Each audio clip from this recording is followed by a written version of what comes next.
To be with you all today. Thank you so much for joining. Today, we are going to be talking about how is it that these devices that we all carry around with us, how is it that these products are so good at getting us hooked? And what can we learn from these products and services? What patterns can we decipher from some of the most habit-forming products in the world? These products that tend to start out as toys, these nice to haves, these products that were so easily dismissed the first time you saw them. And yet, within the blink of an eye, somehow they are impacting the lives of hundreds of millions of users, and they are making hundreds of millions, if not billions of dollars. Who am I talking about here? Who are the companies that are so good at changing consumer habits?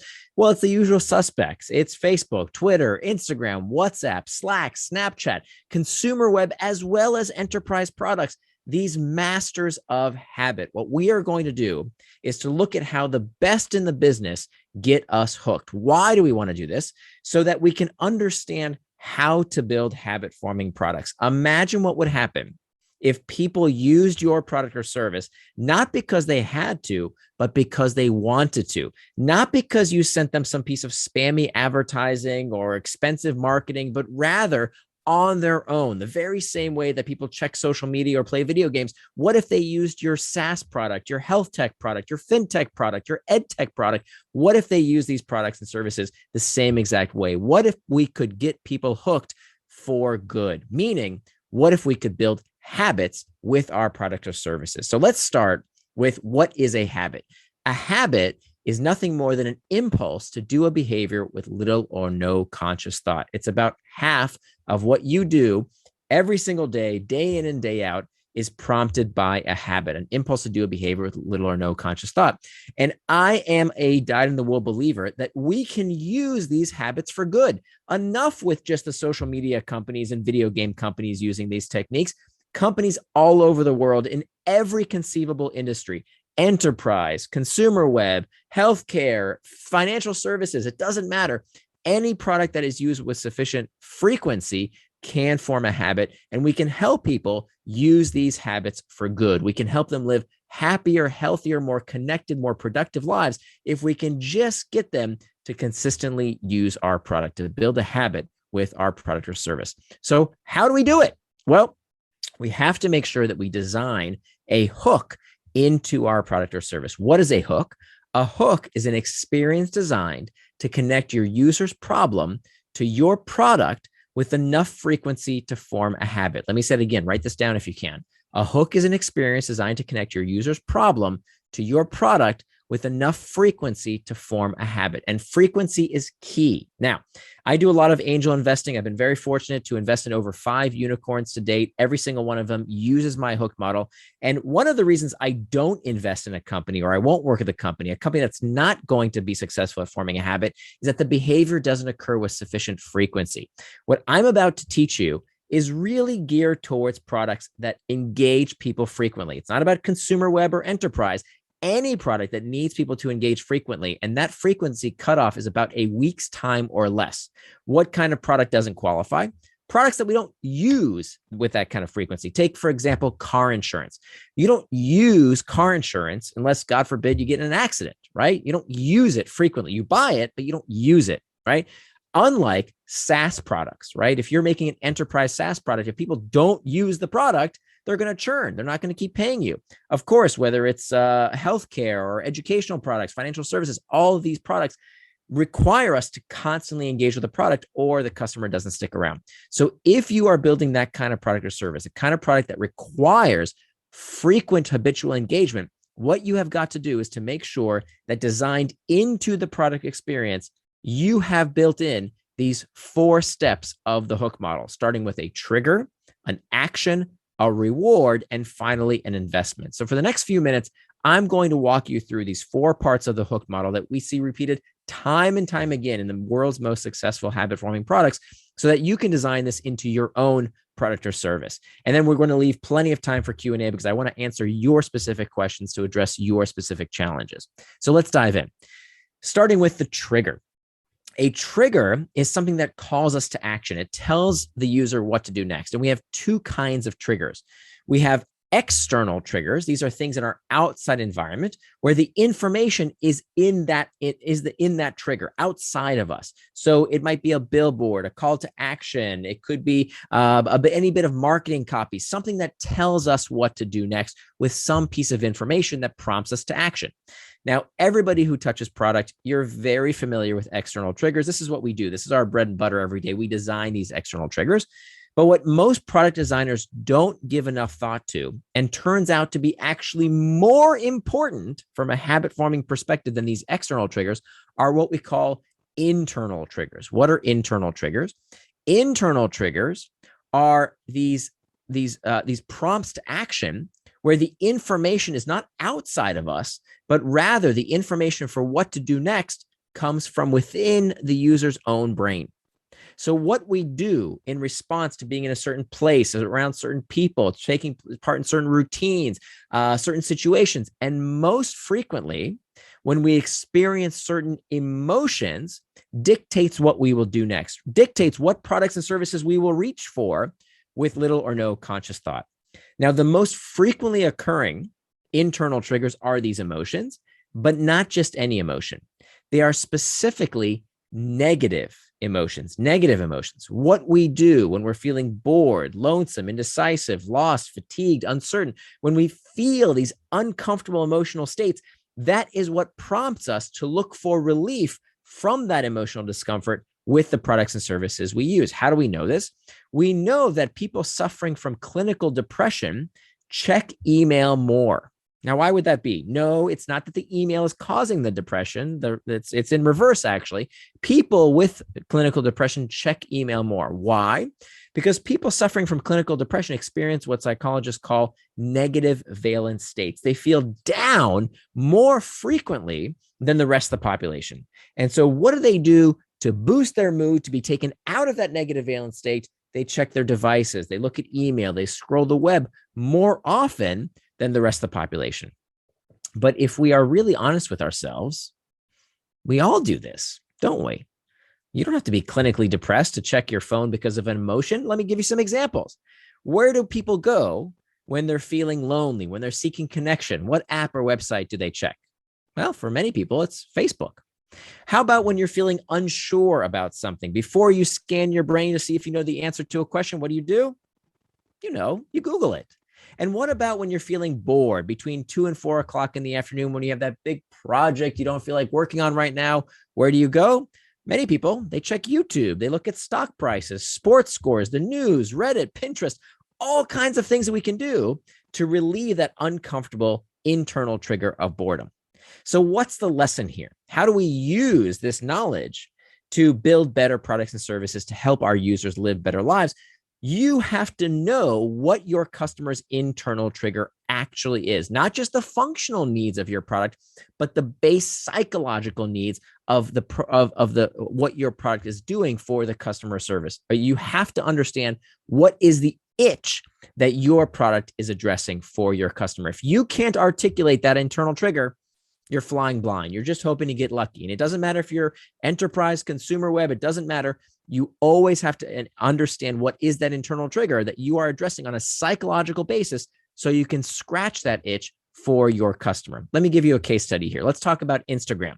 Instagram was bought for $1 billion by Facebook. And I remember I was in Silicon Valley when the purchase was announced. Let me tell you, everybody thought that Mark Zuckerberg got scammed, that he paid $1 billion for this stupid photo app. What an idiot. Why would he pay $1 billion for this silly little app?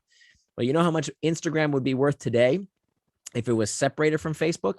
Be worth over $50 billion. It was the deal of the century. He got a steal out of this app because Zuckerberg understands the power of habits, probably better than anyone. He understands how important it is to own the customer's habit. Now, let's talk about Instagram. What made Instagram so habit forming? Well, let's look at the external triggers. Think about the first time you heard about Instagram. How did you hear about it? Well, probably somebody posted a picture to another social network like Facebook, like Twitter, and you clicked on that external trigger that told you to check out the photo. Then you explore the app a little further. Maybe you install it on your phone. Now you start getting notifications, pings and dings on your phone that start telling you what to do. Those are all external triggers prompting you to open the app. Then through successive cycles through the hook, you begin to associate it with internal triggers.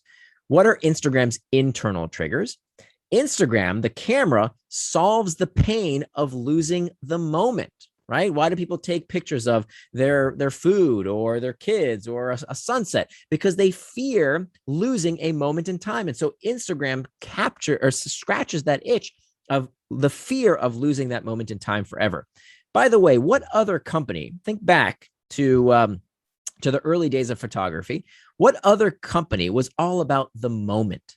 Of course, I'm talking about the Kodak moment, right? Why did Kodak spend over 100 years and billions of dollars in advertising to teach people about the Kodak moment? Do you remember these commercials? The puppy dog running through the grass, the kids who would someday leave the empty nest. My favorite commercial, remember the Kodak commercial that always had grandma blowing out her last birthday candles? You remember the one, right? Why did Kodak spend all that money on commercials? Because they wanted to form an association in users' mind that when you see a moment like this in your life, capture it before it disappears forever. What took Kodak billions of dollars in advertising in 100 years to do, Instagram did with 13 people in 18 months by teaching users how to teach other users what Instagram is all about. Instagram won. So part of the reason Instagram is so sticky is that once it uses this association with one internal trigger of the fear of losing the moment, it does much more than the Kodak camera ever could. It's not just about capturing a photo. No. It's about a social connection. That's what Instagram ultimately is. So now through successive cycles through the hook, they begin to associate its use with other internal triggers.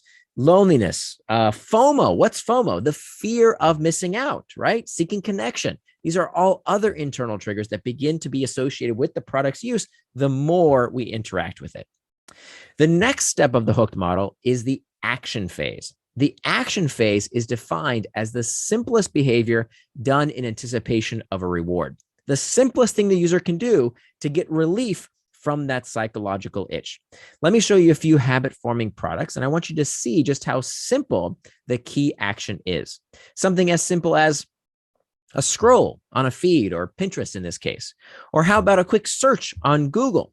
Or how about just pushing the play button on YouTube? How easy is that? You see how simple these key actions are to get relief from that psychological itch? Now, there's actually a formula to help us predict the likelihood of these singular behaviors. This comes to us from a psychologist by the name of BJ Fogg. And Fogg tells us that for any human behavior B, we need three things at the same time. We need sufficient motivation. That's the M. We need sufficient ability. Ability is how easy or difficult something is to do. And a trigger must be present. That's what the T stands for. And we just talked all about triggers, internal and external. Let's spend a little time talking about motivation and ability. Motivation is the energy for action, how much we want to do a particular behavior. And psychologists tell us that all human beings respond to these 6 levers of motivation. We seek pleasure, we avoid pain. We seek hope, we avoid fear. We seek social acceptance, and we avoid social rejection. So every bit of advertising copy you've ever seen, every billboard, every television commercial, every radio spot fundamentally uses these 6 levers of motivation to make a behavior more or less likely to occur in the user's life. Now, that's motivation. For the sake of time, let's move on to the next step of B equals MAT. The A stands for ability. Ability is the capacity to do a particular behavior, how easy or difficult something is to do. The first rule of usability design, interaction design, is that the easier something is to do, the more likely people are to do it. So here again, we have these 6 levers of ability that we can pull on to make a behavior more or less likely to occur based on how much time something takes, how much money something costs, how much physical effort is required to do that behavior. Brain cycles. This is a big one when it comes to tech products because the harder something is to understand, the less likely the user is to do that behavior. Social deviance. Social deviance says that that people become more likely to do something when they see other people like us doing it. And finally, non-routine says that we become more likely to do something simply for the fact that we have done it before in the past. The more we do something, the more likely we are to do it again in the future. What's that called? That's called practice, right? The more we do it, the easier it becomes, the more likely we are to do it again and again in the future. So we can actually plot out these three elements, M, A, and T, motivation, ability, and triggers, on this conceptual model, so that we can ask ourselves, if the user is not doing the intended behavior, I don't care what the intended behavior is, open an app, scroll a feed, check a marketing dashboard, complete a purchase, doesn't matter. Any human behavior always requires these three fundamental elements. And so we can plot this out. We can ask ourselves, does the user have sufficient motivation? High motivation on the y-axis, low motivation. Does the user have sufficient ability? If a behavior is easy to do, it's on the far right. If something is hard to do, it's on the far left on that x-axis. And if the behavior is easy enough to do and the user has sufficient motivation, they cross that red threshold. And if and only if a trigger is present, it crosses that red line and the behavior will occur every single time. Online, offline, doesn't matter. Any human behavior always requires these three fundamental elements. Now, let's do another quick case study here. Let's look at Twitter. And let's see how Twitter has evolved over the years. Take a look at Twitter's homepage back in 2009. Okay, get a good look. Here it is in 2010, and here it is today. What jumps out at you? What do you see that's changed from the early days of Twitter to today? Here, let's back up again. Here's 2009, 2010, today. Well, what's one of the big things that's going to pop out at you is that there's just so many fewer triggers. There's less cognitive load. There's less thinking the user has to do to figure out what to do on this page. I mean, look at all these triggers. What is a trigger? Why is a trigger? How is a trigger? Watch a video is a trigger. Click here is a trigger. Click there is a trigger. Get started join is a trigger. All these triggers that confuse the heck out of the user and move them away from the key action that both they and the company wanted them to do. Ask yourself, what has always been the intended behavior of this page? What does Twitter want people to do here, here, and here? It's always the same behavior. Twitter wants people to sign in or sign up. So what they figured out was, by clearing the cognitive clutter, by making it easier for users to do the thing that they came there to do, they got more conversion. It was easier to do, and therefore they had more people go through the 4 steps of their hook model. So the lesson here isn't, oh, build a landing page just like Twitter. That's a short-sighted lesson.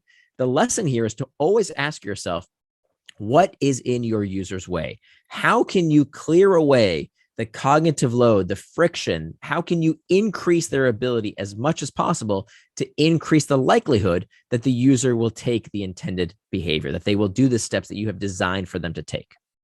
The next step of the hook is the reward phase. The reward phase is where the customer's itch is scratched, where the user's itch, I should say, is scratched just a little bit. Now, how do we do this? To do this, we have to start in the brain, and in particular, an area of the brain called the nucleus accumbens, which was first studied by 2 researchers back in the 1940s by the name of Olds and Milner. Now, Olds and Milner did these experiments where they implanted electrodes into the brains of lab animals. And they allowed these lab animals, in this case, they were rodents, to press on a little lever to send an electrical stimulus to this part of the brain. And what they discovered was amazing. They found that these rodents would run across painful electrified grids. They would forgo food and water. They didn't want anything but the ability to stimulate this part of the brain again and again and again. In later experiments done on people, when people were implanted with these electrodes and allowed to stimulate themselves with this little button that they were given, they did so hundreds, if not thousands of times. Some people had to have these machines forcibly removed from them to get them to stop pressing on these buttons. Well, it turns out you don't need electrodes in people's brains to activate the nucleus accumbens. Your nucleus accumbens is activated every single time you crave something.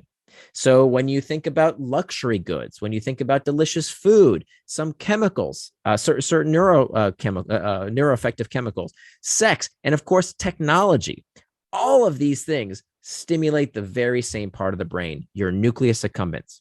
Now, for decades, the psychology community believed that the purpose of the nucleus accumbens was to stimulate pleasure. Right? Why else would lab animals and later people incessantly activate this part of the brain if it wasn't because it felt good, right? Not exactly.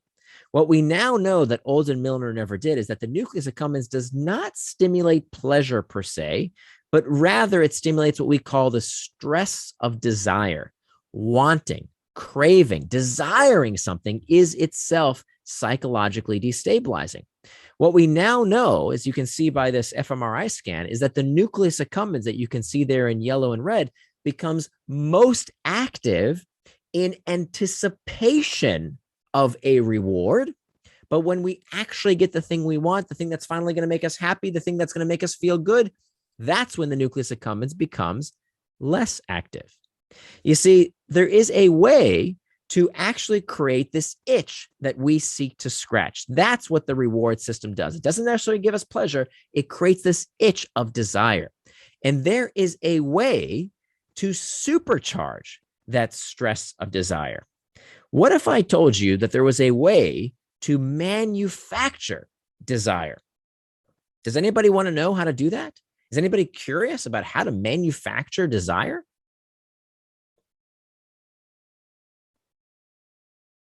Well, I'm doing it to you right now, because it turns out that the unknown is fascinating. When I took that long pause and I stopped talking for a minute and I changed my cadence and I asked you a question, some of you perked up, right? What's the answer? Why did this guy stop talking? What's he going to say next? And it turns out that the unknown, some bit of variability, causes us to engage, it causes us to focus, and it is highly habit forming. We call this a variable reward. Now, variable rewards came out of the seminal work of a psychologist by the name of B.F. Skinner. You probably heard of him in your Psych 101 class back in college. Skinner, he took these pigeons and he put them in a little box. Today we call it a Skinner box. And he gave these pigeons a little food pellet, a reward, every time they pecked at a disc. Okay, great. No big deal. As long as the pigeon was hungry. By the way, the pigeon had to be hungry. The pigeon did not peck at the disc if it wasn't hungry, just like our customers and users will not do any behavior we've designed for them to do unless they have an internal trigger, unless they have a need for the product or service. So he couldn't make the pigeons peck at the disc unless they had that internal trigger of hunger. But as long as the pigeons were hungry, they would peck at the disc and get a reward. Terrific.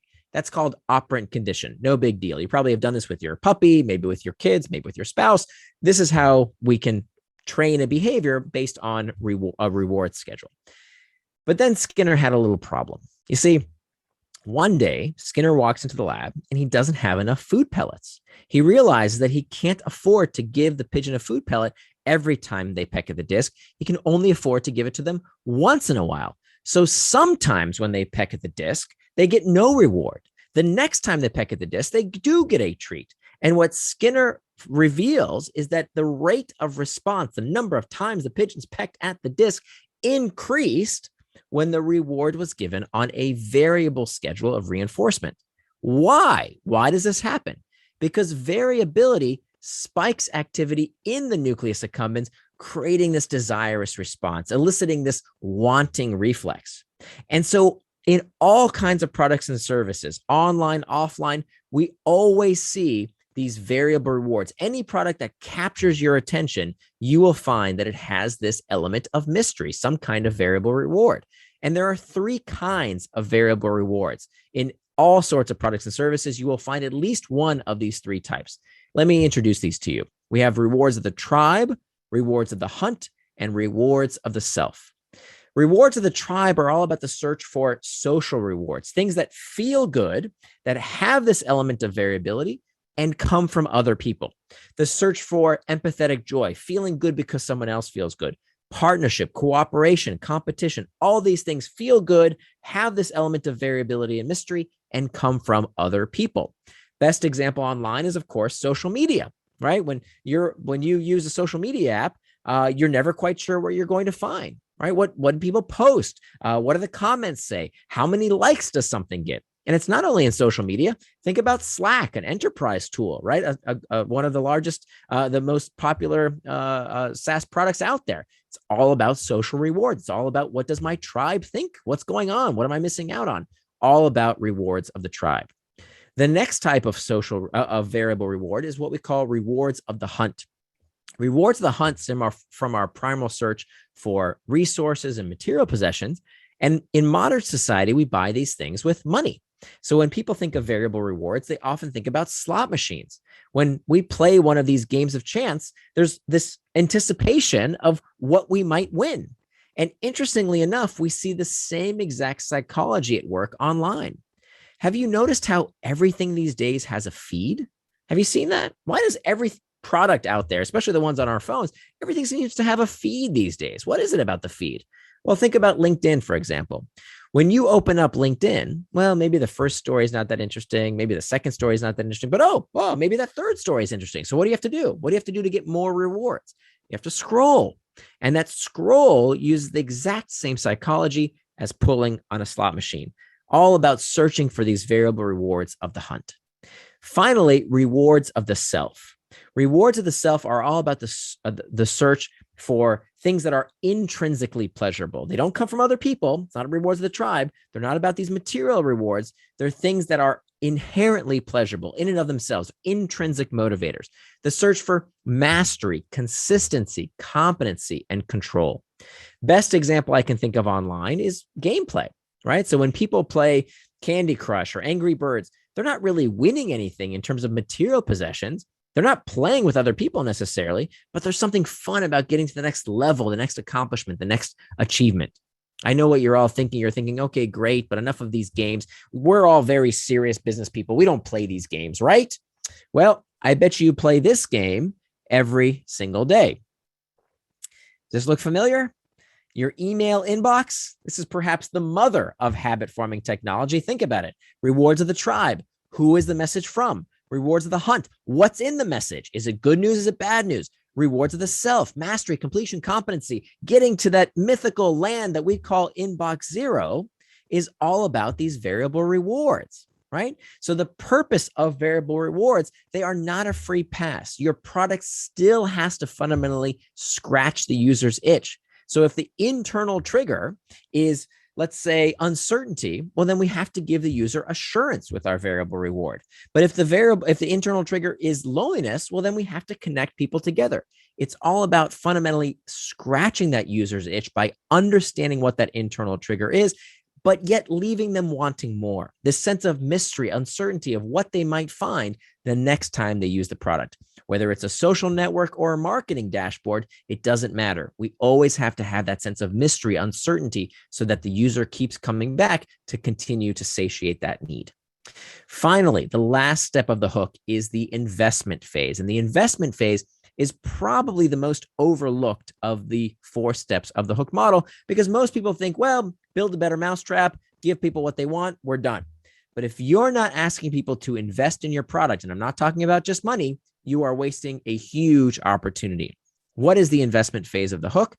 An investment is something that increases, that provides some kind of future benefit, right? Not some kind of immediate reward. That's what the action phase is for. An investment is something that the user puts into the product that they invest in the product for some kind of future reward. The point of the investment phase is to increase the likelihood of the next pass through the hook. And investments do this in 2 ways. The first way that investments increase the likelihood of the next pass through the hook is by loading the next trigger. This is something that the user does to bring themselves back, not some piece of spammy marketing or advertising that you sent them, but something that I did as the user to bring myself back. Let me give you an example. When you send someone a message on WhatsApp or Slack or any number of other messaging services, when you send that message, there's no immediate gratification. There's no points, there's no badges, nothing really happens in that moment, right? But what you're doing by sending that message is that you are loading the next trigger because you're likely to get a reply. And what does that reply come coupled with? You see that notification icon? That's an example of an external trigger that we talked about earlier that prompts you through the hook once again. So again, the first reason for an external trigger is that it loads the next trigger, something the user does to bring themselves back by loading the next external trigger and then prompting them through the hook once again. The second way that investments increase the likelihood of the next pass through the hook is by storing value. Storing value is a really, really big deal. You see, for the majority of the history of manufacturing, the products that were made depreciated with wear and tear, right? If you think about things made out of atoms rather than bits, your clothing, your car, your furniture, everything depreciates with wear and tear. But habit forming products, get this, they do the opposite. They appreciate with use. They get better and better the more we interact with them. How does this work? Well, let me give you some examples. The more content we upload, for example, in Google Drive or Dropbox, the more content we upload, the better it becomes as your cloud storage solution. The more data we give a company, for example, Mint.com, a personal finance software, the more data we give to the company, the better it becomes with time, the more it can do for us. The more followers someone has, it becomes a better way to reach their audience. So think about it. Let's say Twitter tomorrow were to say, hey, Twitter's not free anymore. Okay. You have to pay for Twitter now. Who's more likely to pay? Is it going to be someone with 10 followers or someone with 10,000 followers? Of course, it's going to be the person with 10,000 followers, because the more followers you have, the more stored value you have in the product. And finally, reputation. Reputation is a form of stored value that users can literally take to the bank, because my reputation on Upwork or eBay or Airbnb defines what I can charge for my goods and services. And how likely am I to leave one of these platforms after I've accrued this positive reputation? Even if a better product or service comes along, I'm not going to leave, because this is where my reputation lives. Think about that for a while, that it doesn't matter if someone has a better product or service. You see, you've all been told this lie that all you have to do is build a better product, right? Build a better mousetrap and the world will beat a path to your door. That's table stakes. It's not the best product that wins. That is a lie. Silicon Valley graveyards are full of companies that had the best technology. That's not what wins. What wins is the company that captures the monopoly of the mind, the first to mind solution that we turn to out of habit with little or no conscious thought. And it's by following these 4 steps of the hook model: the trigger, the action, the reward, and investment. This is how preferences are shaped and how tastes are formed. Now, this is the most important slide of the presentation. The 5 fundamental questions you've got to ask yourself if you are building a habit forming product. Number 1, what is your product's internal trigger that you're addressing? Number 2, what's the external trigger that prompts the user to action? Number 3, what's the simplest behavior done in anticipation of reward? Is the reward fulfilling and yet leaves the user wanting more? And then finally, what's the bit of work done to increase the likelihood of the next pass through the hook? Now, before we take questions, there's one more thing I'd like to address, which is the morality of manipulation. You see, the normal human response, if you felt like, wait a minute, is this kosher to do to people? Is this okay? Can we use their hidden psychology to get people to do what we want? If you had that reaction, I say bravo. I think that is the appropriate humane response to learning about the power of habit forming technology. You see, all design is a form of manipulation. All design. I don't care if it's usability design, interaction design, heck, interior design. All design is a form of human manipulation. So we have to ask ourselves, how do we use this for good? What responsibility do we have as designers, as engineers, as product managers, as executives, to make sure that we use habit-forming technology for good? Because let's face it, these are the products that people take to bed with them every night. It's the first thing we reach for in the morning before we even say hello to our loved ones. And so we have to ask ourselves, what responsibility do we have to make sure that we engage people in healthy behaviors and build healthy habits? Well, the answer is to use this to help people find meaning in their lives, to engage them in something important, to help them live happier, healthier, more productive lives by helping them build habits for good. And so what I ask you to do, if you'll allow me to borrow from the words of Gandhi, is to build the change that you wish to see in the world.